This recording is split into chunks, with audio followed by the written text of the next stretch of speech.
suivez bien. Il y a un temps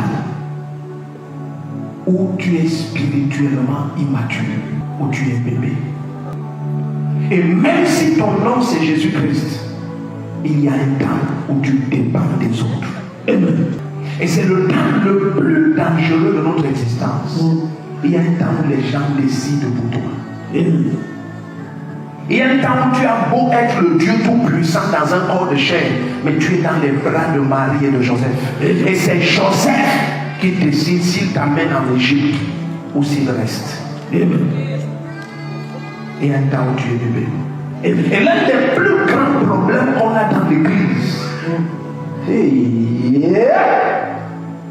c'est que plusieurs, à cette phase-là, vous savez, beaucoup d'entre vous qui êtes ici, vous êtes ici par, permettez mon expression, par la sueur et le sang de vos parents.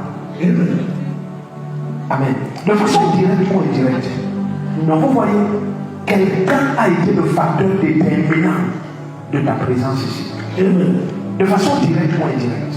Amen. Parfois l'indirect, ça peut être la souffrance de la personne qui t'a décidé que même au prix de ma vie, ma maman ne va pas mourir comme ça. Amen. Et parfois c'est ça qui a été la motivation de ce que tu as fait. Amen. Donc derrière beaucoup de choses que tu fais, parfois il y a des paroles. Est-ce que tu es toujours ici? Amen. Mais tu sais bien aimé, la phase la plus importante de la vie, c'est cette phase parfois où toi-même tu n'es pas au contrôle de toi-même. Amen. C'est une phase où quelqu'un peut décider pour toi. Amen. Les choses n'ont pas été compliquées pour quelqu'un comme Joseph parce qu'il voulait qu'elles soient compliquées. Amen. Non. Il n'a pas voulu qu'elles soient compliquées. Amen. Mais il y a une phase de la vie, amen, où tu ne dépends pas de toi-même. Amen. Et dans cette phase, Joseph était capable de préserver Jésus-Christ. Amen. Il a porté Jésus, il est allé en Égypte. Et il était capable de ne pas laisser Jésus en Égypte. Il était encore capable d'écouter encore cet ange Gabriel et ramener Jésus en plein Israël. Amen. Imagine qu'à cette phase de ta vie ait été dans les mains d'un mauvais Joseph. Amen. Qui ne peut pas écouter. Combien de grandeurs sont mortes dans l'église parce que dans les mains d'un mauvais Joseph, Hérode a tué beaucoup de Jésus. Amen. Je ne sais pas si vous comprenez mon vocabulaire. Amen. Il y a des gens qui ne sont jamais venus à l'église pour ce qu'ils ont rencontré. Amen. Tu vas vouloir oublier ce message, tu ne pourras pas. Je te promets, tu vas pas. Donc, parfois, cette jeune fille, elle n'est pas venue à l'église pour ce qui s'est passé. Non. Elle est venue à l'église parce qu'elle a reçu Jésus-Christ. Amen. Elle a cru à Jésus-Christ. Amen. Elle aime le Seigneur. Amen. Mais parfois, dans les mains d'un mauvais Joseph. Amen. Ou d'une mauvaise Rebecca. Tu sais, c'est Rebecca qui a permis que la bénédiction localise Jacob. Amen. Ça devait localiser Esau. Mais si tu es dans les mains de la bonne Rebecca, elle va faire la bonne chose. Amen. Et elle va déclencher ta grandeur. Amen. Parce que bien aimé, la majeure partie du temps, ce n'est pas ceux qui ont le plus de potentiel qui brillent le plus. Amen. Mais c'est ceux qui ont été conduits dès le départ de la bonne manière. Amen. Ton amen ne me plaît. Amen. Vous savez, écoutez, il y a quelque chose qui sur terre paraît être une injustice. Il y a beaucoup de gens qui ont beaucoup de potentiel, mais qui sont en deçà de la plateforme de la gloire. Amen. Il y a des gens qui ont très peu de potentiel, mais qui ont été dans les mains des bons Joseph. Amen. Des bons Joseph. Amen. Les bons Rebecca. Amen. Des parents qui savent payer le prix. Amen. Qui savent se priver eux-mêmes pour que l'enfant brille. Amen. Mais même dans l'église, on a eu parfois tellement de mauvais Joseph. Amen. Tu peux pas imaginer le nombre de jeunes filles qui sont devenues enceintes de leur pasteur. Amen. Un homme marié dans l'église. Amen. Tu es en train de détruire une grandeur. Amen. Tu compliques sa vie. Tu es un Joseph démoniaque. Amen. Les gens ne veulent pas dire amen. Amen. Amen. Un pasteur escroc. Amen.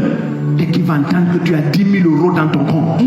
Ils te sont une prophétie. Amen. Or, ces 10 000 € sont là à cause d'une grandeur. Vous savez, chaque fois que Dieu t'appelle, il t'appelle exactement au temps qui a été préétabli. Amen. Quoi que ce soit que tu as comme capacité, c'est exactement ce que tu devrais avoir. Lorsque l'ange parle à Gédéon, il lui dit va avec le potentiel que tu as. Tu vas vaincre Madian comme un seul homme. Toutes ces années, tout ce que Dieu faisait autour, parce qu'il ne t'a pas connu le jour où tu as reçu Jésus. Avant que tu sois formé dans le sein de ta mère, il te connaissait, ta mère déjà établi appelé de toi. Est-ce que quelqu'un est sûr qu'il est toujours ici?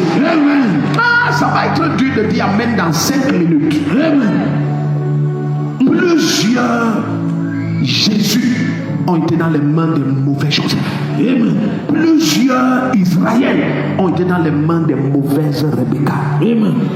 Mais c'est là-bas que la grandeur commence. Combien d'Adassa ont été dans les mains des mauvais Mardoché? Est-ce que tu sais que si Mardoché mentorait, je ne sais pas si on dit ça en français, if he was doing the mentoring of Adassa for prostitution, she would be a prostitute. C'est lui qui déterminait Mardoché ce qui concerne Adassa. Adassa était orpheline de père et de mère. Elle était élevée par son cousin qui était un mendiant. Il pouvait user de sa beauté. Ma Bible dit Adassa était extrêmement belle d'apparence. Il pouvait faire d'elle son fonds de commerce. Mais il a préservé sa virginité. Je prie au nom de Jésus-Christ que Dieu te donne de rencontrer le bon Joseph, le bon Rebecca, le bon Mardoché, le premier qui vient la main comme le palais. C'est ici que ça commence. C'est ici que tout commence. Dans ce stade de la vie, c'est quelqu'un qui écoute Dieu pour tout. Je le prends. Dans ce stade-là, c'est quelqu'un qui écoute Dieu pour tout. Adassa ne s'est pas levé pour aller. Ma Bible dit c'est Mardoché qui lui a dit le roi cherche une femme qui est une vieille femme. Et il est monté au palais avec elle. Et c'est lui, Mardoché, qui a donné des instructions à Adassa. Il a dit ne te fais pas connaître, ne dis pas tes origines, ne raconte pas ton histoire, ne cherche pas à pitié des hommes. Laisse la faveur de Dieu parler. Ça c'est quand tu as un bon Mardoché. Quand la bonne personne te tient dans sa main, ça facilite la grandeur. Ça c'est un socle de la grandeur que très peu partagent. Vous savez, plusieurs jusqu'à aujourd'hui sont toujours en train de résoudre les conflits qui sont nés entre les mains de leurs mauvais Mardoché, mauvais Ils sont toujours en train de résoudre. Ils sont toujours en train de résoudre. Les pires peines sont les peines que tu contractes entre les mains des personnes qui devraient t'élever. Mais qui t'ont manipulé. Qui t'ont utilisé. Qui t'ont détourné. Et parfois même qui sont changés en ennemis. Ça fait que plusieurs, la difficulté qu'ils ont avec la grandeur, ce n'est pas le manque de potentiel. C'est que plusieurs ont usé de l'innocence de leur phase de la vie où ils étaient au contrôle de leur personne pour détourner leur destinée. Et parfois il faut que tu comprennes que ce dont tu as besoin plus que tout, c'est la présence de Dieu. Oh, je te dis, tu as plus besoin de la présence de Dieu que tu le penses. Je vais te choquer. Même ce que tu aimes aujourd'hui, ce n'est pas toi qui aimes. C'est ce qu'on a fait de toi qui aime ce que tu aimes. Si tu laisses le Seigneur te rétablir, tu risques d'être choqué. Tu n'as jamais aimé ce que tu dois aimer. Vous savez, c'est tellement profond que le Seigneur va jusqu'à dire élève l'enfant selon la voie qu'il doit suivre. Et tu l'as condamné sur un chemin. Un parent peut condamner un enfant sur un chemin. C'est puissant à ce point-là. Et tu te lèves, tu dis chaque telle chose, c'est pas toi qui aimes. On a programmé pour aimer ça.